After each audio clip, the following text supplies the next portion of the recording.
Good morning. I've got a lot of friends who are wanting to do baking, particularly now that they're stuck at home a lot, but because of the same reasons, they can't come to my kitchen. So I thought it would be helpful for me to show how to make some bread. It's not quite the same as being here with your hands in the dough, but it's the best I can do. So um, I have been baking for, let's see, I guess my first loaf was in the mid 90s and it made an excellent doorstop. I've gotten a little bit better since then. And today we're going to talk about making baguettes. So I've got uh, all my supplies here. I've already measured things out. Um, One of the critical things that people don't realize with bread is that time is your ally. Time is important. Folks that want to hurry up the bread rising, that's not necessarily a good thing. You lose some in taste. And the baguettes, they'll be that'll be a key here because we will have what is called a pre-ferment. I started with it last night, and that really adds to the taste. All right, looking at the ingredients here, I've got um, some instant yeast. I prefer instant yeast to quick rise. You don't want quick rise because again, it speeds things up and at the expense of taste. I've got flour here. I usually use King Arthur. That's my favorite one. But you can use all-purpose or you can use bread flour. Either one will work. Salt. Um, Depends on who you talk to. Just plain salt is fine. Iodized, some people say they can tell the taste. But you want to be sure to measure this by weight because if you say use kosher salt versus something that's very fine, like table salt, you're getting a very different amount of salt getting into the mix that way. So you want to go by weight rather than volume. And water, I usually filter the water because, frankly, our well water, it's hard enough to chip your teeth on. I would prefer, I think, rather than use water that's been chlorinated, to use some kind of filtered or, you know, it doesn't have to be like spring water or something like that, but you don't want a whole lot of the chemicals in there, particularly things that might be detrimental to microflora, because we don't want to hurt the yeast here. And if you're making sourdough, you've got bacteria in there, it's critical as well. So, all right, the first step, as I said, is poolish. That's the pre-ferment. And this has been going for 12, 15 hours, something like that. I started yesterday afternoon. And you can see it's all nice and bubbly. It's really going well. And the yeast is as it breaks down the starches and such in the flour, it's added a lot of taste. So I'll put that in my bowl.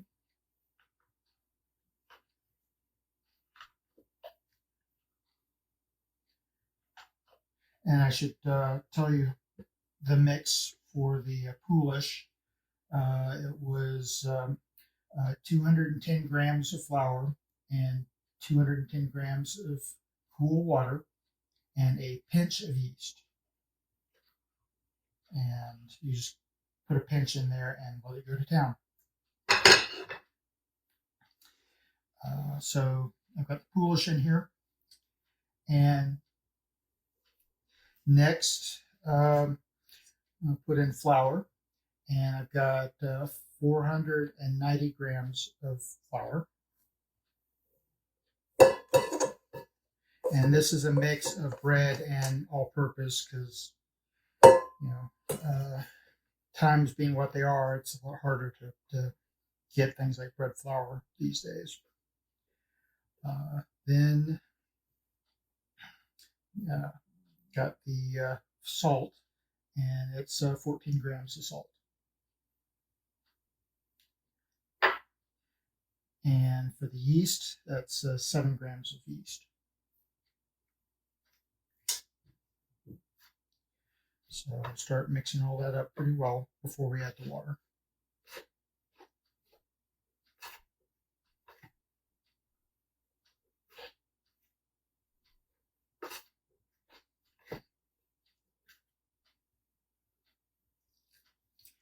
And usually you want to add most of the water. We'll leave a little to the side just to see how it goes. Depending on the weather, the humidity, the dough may need a little more, may need a little less. But this is supposed to be a pretty gloppy sort of mix at the start.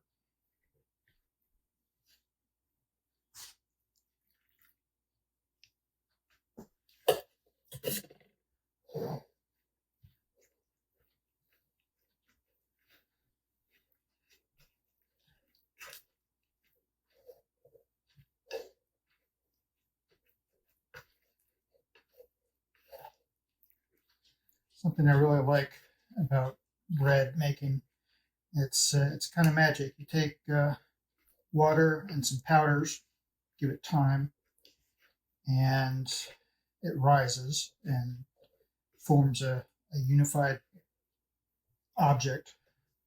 And then you heat it, and it gets crust and tastes delicious.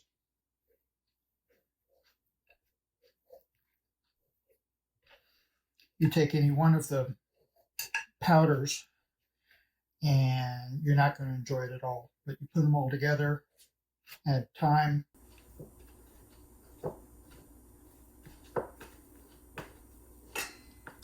All right, so I've mixed it a little bit, and I'm going to pull it out.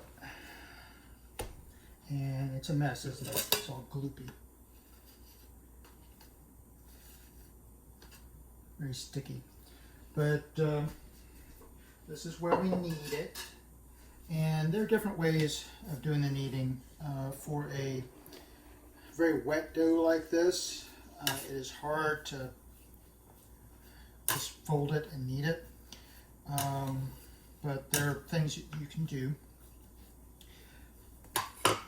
Kneading does a couple of things. One, it helps mix the ingredients further. It adds air to the mixture, which will be useful for the yeast when it's working. And also you're developing the gluten, which is basically when you take water and mix it with a couple of the proteins that are in the flour, and it gets sticky. So what I'm going to do here is a kind of folding that was taught to me for using a fairly wet dough. And what you do, if this is a clock and you go to the 9 o'clock, in other words, go to the left, and you pick it up, fold it out there, slap it down, fold it over, go to the 9 o'clock again, and hold it up front like that.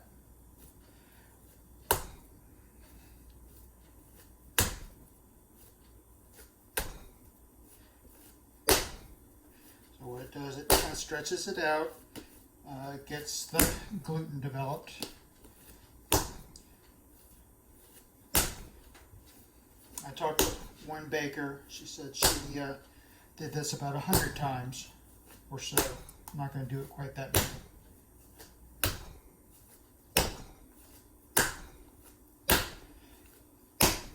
And it's good to hold it just about as little as possible because you see how sticky it gets.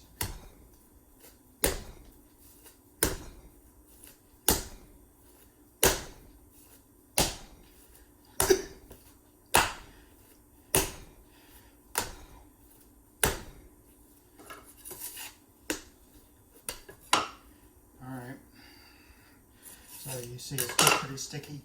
There's sticky where it wants to come away with your fingers. There's tacky, where it's sticks a little bit but doesn't want to follow you. This is getting kind of in the tacky stage. It's possible, and you could do this with even more water. I could have put more water in. Again, that could be about the humidity. But all right, once I do this, it's still kind of bumpy, but now it's up to the yeast for a spell. So what I will do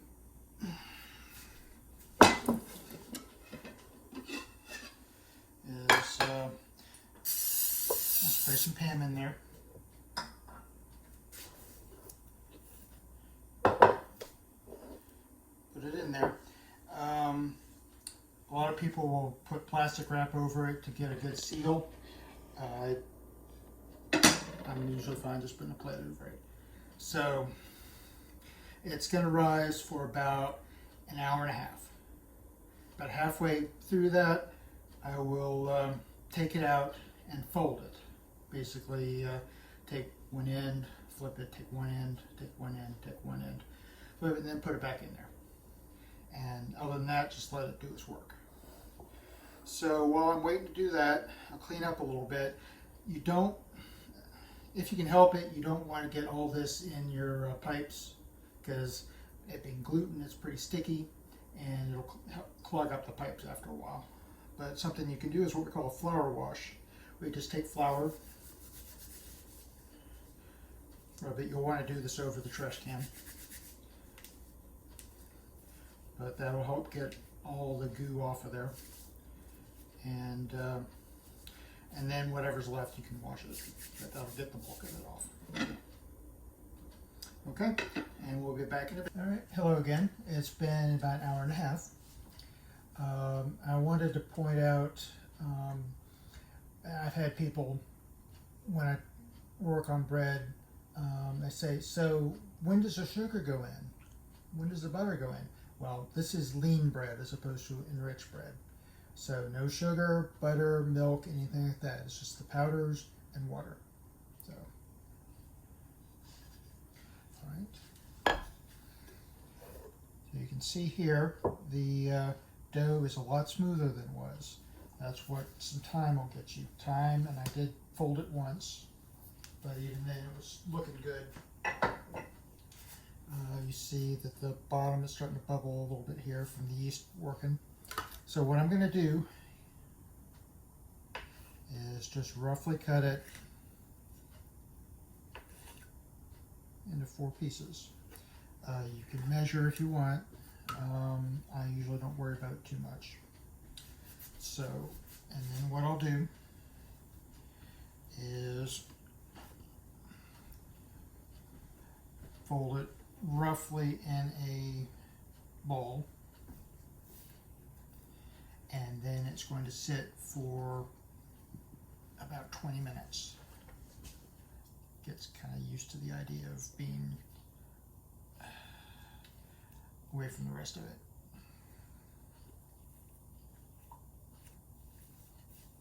Okay.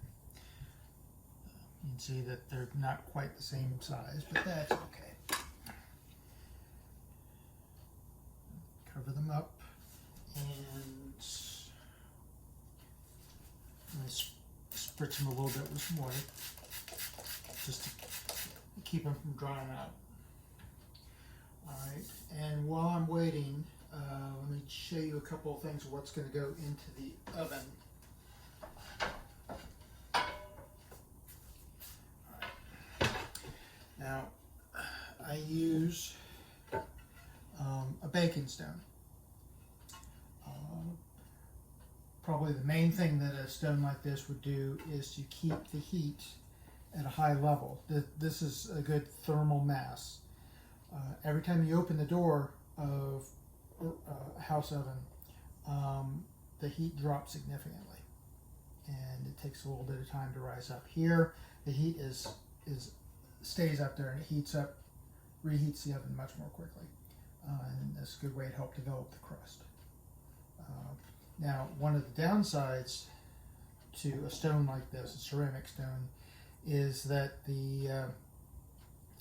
when we use steam, which is what we put in some steam to further help the crust spring up, and that gets a thermal shock on the stone, and the stone will start cracking after a while. So you can also buy a baking steel, and this does the same kind of thing. And it works. These work good for pizzas and all sorts of baking, but for the bread, this works well. It helps keep the heat up. What I do, because I like the stone, is I put it on top of the steel, and then when the steam comes up, it'll hit the steel, which is not liable to crack. So it helps protect the stone. But that's probably overkill for most people. You choose one or another, but I would recommend using a stone or steel when you're baking bread. Underneath, on the lower rack, you're going to have a pan that's going to have hot water put into it. What I use is it's cast iron.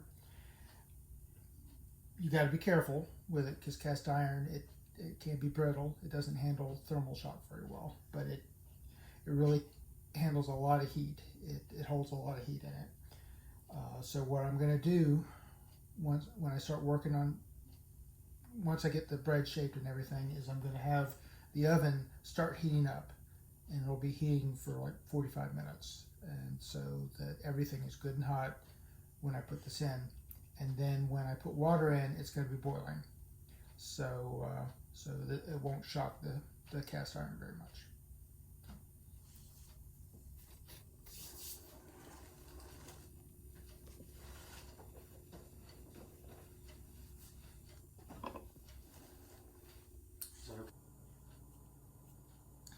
All right, it's been 20 minutes. I'm going to take these rounds and a little bit of flour on the surface. Turn upside down. Lightly, just gently pat it out. Then you take the top end and fold it over 1/3, kind of like a letter, and pat out some of the air. Do the same.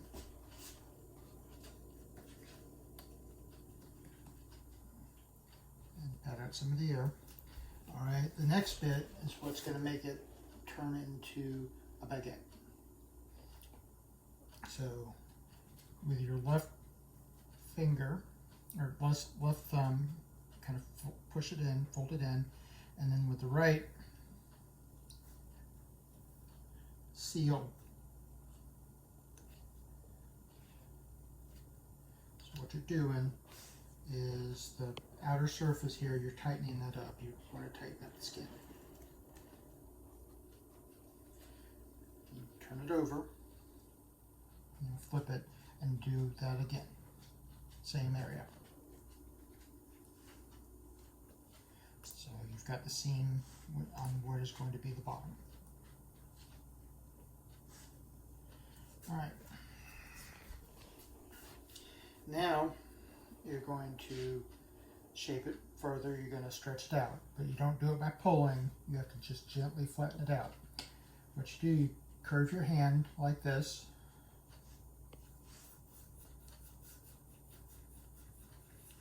Do it a few times there, and you'll see it's indented. Then you put both hands and slowly ease them out, and you can either round the ends or kind of point them. I like to point them because that's my favorite part of the bread. In French, it's called the crouton. So like a salad crouton. And you keep doing this until it is as long as you want it.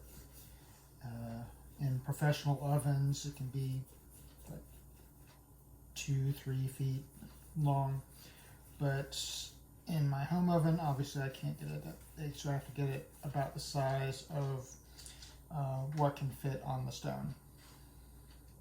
Alright, and then I will take that and put it over here. This is, it's a baking sheet, it's flax, it's a linen canvas. It's called a couche, and it supports the dough as it rises. I've put in some flour in there so it won't stick as much. Put some on top too, and that's also good for decoration as much as utility. So make a little nest there for it, and you'll be ready to put in the next one.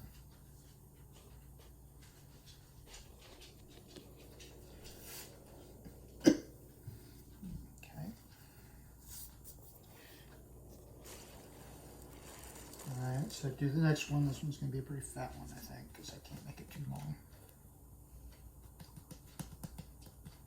See all the bubbles there and how they're held in, because that's what the gluten does.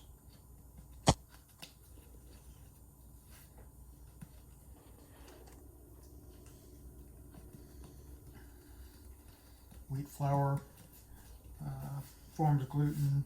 Rye flour does not very well anyway. Neither is barley flour.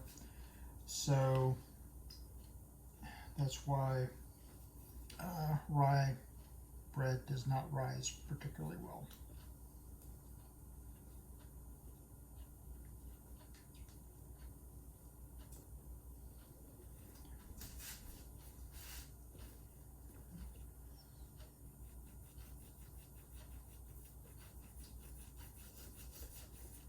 And you don't want to press down particularly, you're just kind of gently guiding it, convincing it wants to grow a bit.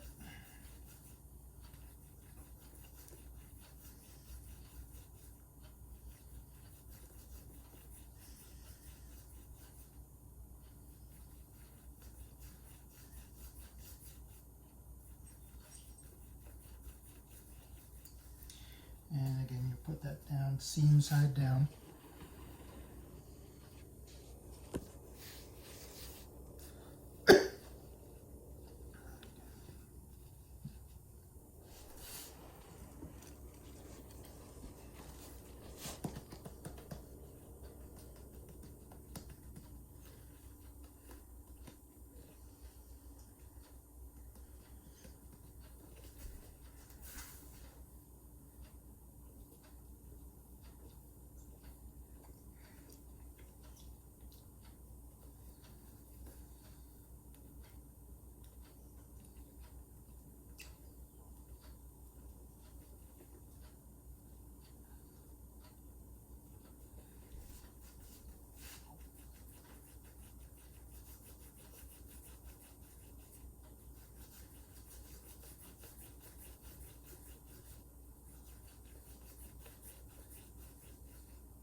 French bread was the first kind of bread I ever tried to make, and it made a dandy doorstop. Because I drowned the yeast. Different kinds of yeast need different kind of treatments.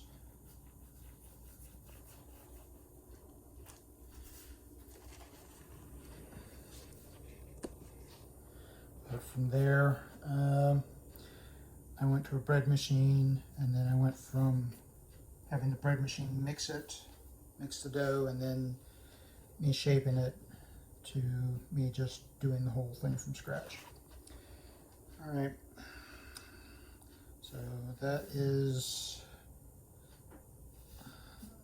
the end of the shaping, and now comes the proofing, where it's going to do its final rise. And again, I want to keep the humidity fairly high. So you have what they call the gluten sheath, which is the outer skin of the loaf, which will become the crust. But while it is rising, you don't want that to dry out because it doesn't stretch very well. You want it to keep expanding. So while it's rising, you want to keep it kind of damp, not soaking, but you want to have the humidity high enough so that the skin doesn't dry out. All right, and while it is doing its job here for about 45 minutes, I'm going to turn on the oven and get it cranked up to about 500. So, all right, and we'll be back in about 45 minutes.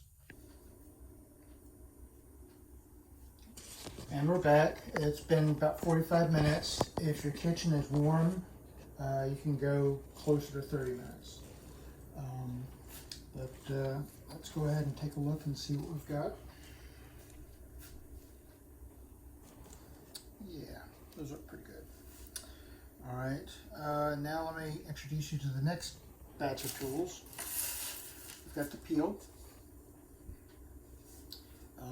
You can get them in wood, you can get them metal, or you can take a baking pan, just like a cookie sheet. That's fine.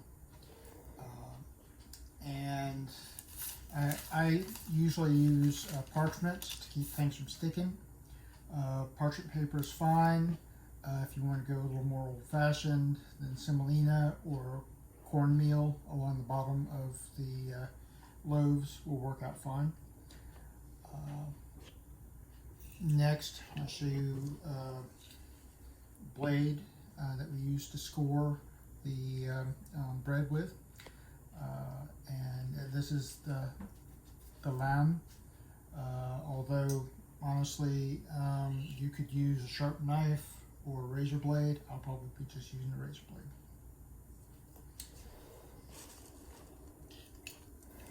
And the last tool, a nice little board to put the to help move the bread, because the dough is very delicate right now. So this is just like a pizza cutter.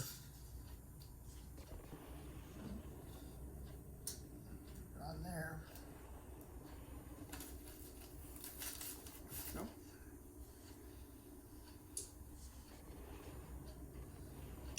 And I have just boiled some water in a mug that I'm going to use for the steam. And I will point out, when I was talking about the cast iron, this is the only thing I use that particular cast iron for. I don't use it for steam and then bake things in it.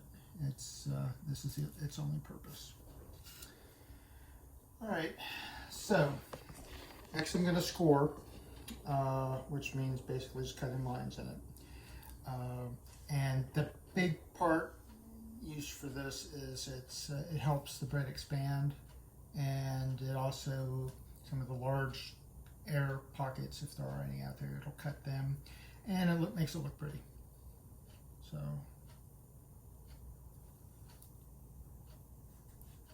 usually just 3 cuts will be fine.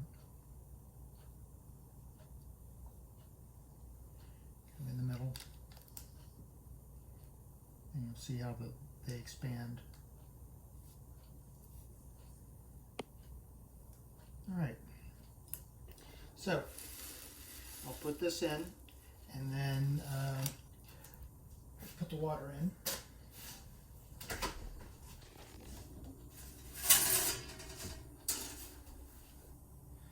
And it's nice and toasty in there. It's set at 500.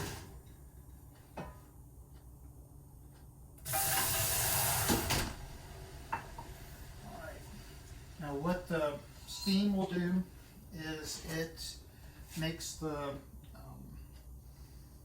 it keeps things very moist in there, so it delays the hardening of the outer crust, and it gives it a nice spring. And so, in other words, it helps it grow the loaf grow larger, and also it gives it a nice shine to the crust. So I will set this for 12 minutes. At the end of 12 minutes, I will go in there and move the loaves around, kind of turn them around so they cook more evenly. And the ones on the inside will tend to get less heat than the ones on the outside, so I usually just switch those around. So I will see you back in about 20 minutes, 25 minutes.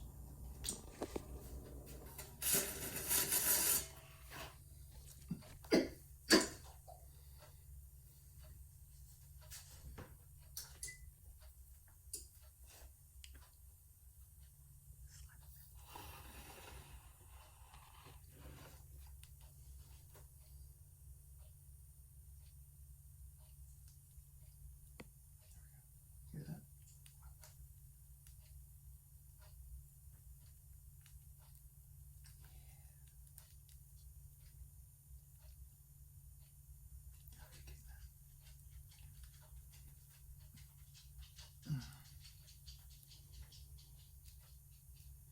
I don't know if you can hear it, but as it's cooling and contracting, you can hear it kind of crackle there. And it's a lovely sound. I went to a baking class, and you had